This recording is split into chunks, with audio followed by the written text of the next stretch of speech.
Welcome to another Netflix Quickie. So I went into the Cloverfield Paradox knowing literally nothing about this movie. I didn't even see the trailer, other than the name, of course, which I did see the first movie a long time ago, and I loved 10 Cloverfield Lane. So the only expectation I really had with this movie was for it to be only loosely related to the name of Cloverfield, if at all.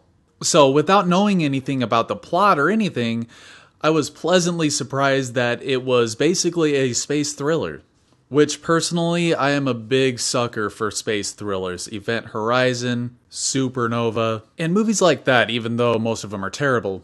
So I was digging this movie for the most part, and through its duration, it steadily went downhill. I liked the premise, the movie looked good from a visual standpoint, the characters were, typical characters that would be in this type of movie, not really fleshed out at all.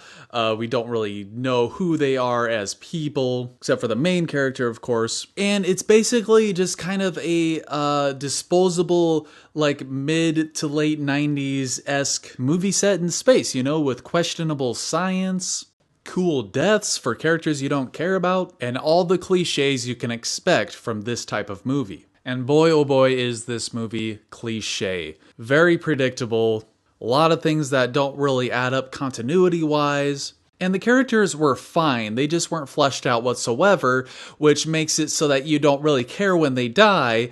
But that's not saying that the acting was bad or anything. Like, the acting was actually pretty good. Or at least adequate for what they had to work with, As far as pacing, or at least how I felt the pacing was going, I was really digging this movie for about the first half of it, and around the second half mark, and definitely later in the late stages of the movie, it started really dragging, and I just kind of wanted it to, get to its end point. Because, it does start off a little bit slow, but once they start the story going with the interesting, space station and their science team and everything, it starts building interest, especially for someone like me who loves these kind of premises. And then about halfway through the movie, I realized what type of movie it is. It's like, oh, okay, you're just gonna go the really cheesy, dumb, nonsensical science kind of stuff, and random things are gonna happen. And okay, I'm fine with this, whatever, let's have some fun with it. And then toward the later parts of the movie, it just started dragging and it just got too dumb for me.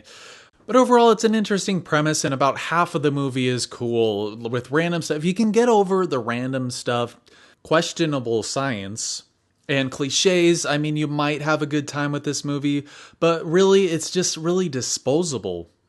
You're not missing anything by skipping this movie. And I think the name Cloverfield has something to do with its popularity, because if the name wasn't on there, this movie would just be, oh, it's just another, cheesy space movie on Netflix. So with that being said, it's just kind of a waste of time. If you're in the mood for a space thriller with an interesting premise, but very, very cliche, check out the Cloverfield Paradox. Otherwise, it's not really worth your time. So thanks everybody for watching. Subscribe to the channel for more Netflix reviews coming up in the future. Thanks for watching, and take it easy.